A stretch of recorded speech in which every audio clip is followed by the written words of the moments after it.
മലപ്പുറം ജില്ലയിലെ #1 jewellery majestic Jewellers. ശനിയാഴ്ച റമദാൻ 30 പൂർത്തിയാക്കി ഞായറാഴ്ച ചെറിയ പെരുന്നാളായി ജിലാനി സ്റ്റഡി സെന്റർ മുഖ്യ രക്ഷാധികാരി നായിബ് ഖുതുബുസ്സമാൻ ഡോക്ടർ ഷൈഖ് നിസാമുദ്ദീൻ സുൽത്താൻ ഷാ ഖാദിരി ചിശ്തി പ്രഖ്യാപിച്ചു. ഇതോടനുബന്ധിച്ച് ടോപ്പ് 1 കൺവെൻഷൻ സെന്ററിൽ വെച്ച് തിരൂർ യൂണിറ്റ് ചെറിയ പെരുന്നാൾ നമസ്കാരം സംഘടിപ്പിക്കുമെന്ന് അംഗങ്ങൾ അറിയിച്ചു. ശനിയാഴ്ച റമദാൻ 30 പൂർത്തിയാക്കി ഞായറാഴ്ച ചെറിയ പെരുന്നാളായി ജിലാനി സ്റ്റഡി സെന്റർ മുഖ്യ രക്ഷാധികാരി നായിബ് ഖുതുബുസ്സമാൻ ഡോക്ടർ ഷൈഖ് നിസാമുദ്ദീൻ സുൽത്താൻ ഷാ ഖാദിരി ചിശ്തി പ്രഖ്യാപിച്ചു. കേരളത്തിൽ മാസപ്പിറവി കണ്ടതിൽ തെറ്റുപറ്റിയിട്ടുണ്ടെന്നും ശനിയാഴ്ച റമദാൻ 30 പൂർത്തിയായതായും അംഗങ്ങൾ പറഞ്ഞു. ഖുതുബുസ്സമാൻ ഷെയ്ഖ് യൂസുഫ് സുൽത്താൻ ഷാ ഖാദിരി ചിശ്തി മഹാനവറുകൾ നേതൃത്വം നൽകുന്ന ജീലാനി സ്റ്റഡി സെന്റർ കേരളത്തിന്റെ പല ഭാഗങ്ങളിലായി നാളെ പെരുന്നാൾ ആഹ്വാനം ചെയ്തിരിക്കുകയാണ്. എല്ലാവർക്കും അറിയാം, പെരുന്നാൾ ഇന്ന് കേരളക്കരയിൽ 28 നോമ്പേ ആയിട്ടേ ഉള്ളൂ. നമ്മളെ സംബന്ധിച്ച് ഇന്ന് 30 പൂർത്തീകരിച്ച് നാളെ ഈ ഷവ്വാൽ 1 പെരുന്നാൾ നിസ്കാരം നമ്മൾ ആഹ്വാനം ചെയ്തിരിക്കുകയാണ്.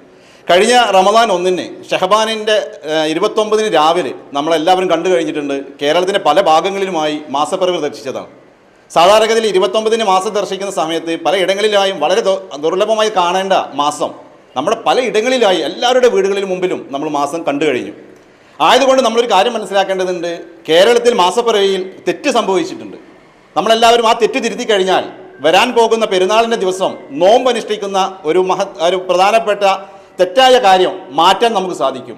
ജിലാനി സ്റ്റഡി സെന്ററിന്റെ നേതൃത്വത്തിൽ കേരളത്തിലെ മുഴുവൻ യൂണിറ്റുകളിലും ഞായറാഴ്ച രാവിലെ 8:30 ചെറിയ പെരുന്നാൾ നമസ്കാരം സംഘടിപ്പിക്കും.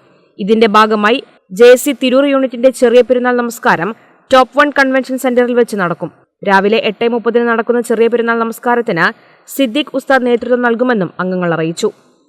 29 അന്ന് തിരുവനന്തപുരം ജില്ലയിൽ മാസപ്പിറവി ദർശിച്ച അടിസ്ഥാനത്തിലാണ് റമദാൻ 1 നമ്മൾ പ്രഖ്യാപിച്ചിട്ടുണ്ട്, മഹാനവറുകൾ പ്രഖ്യാപിച്ചിട്ടുണ്ടായിരുന്നത്.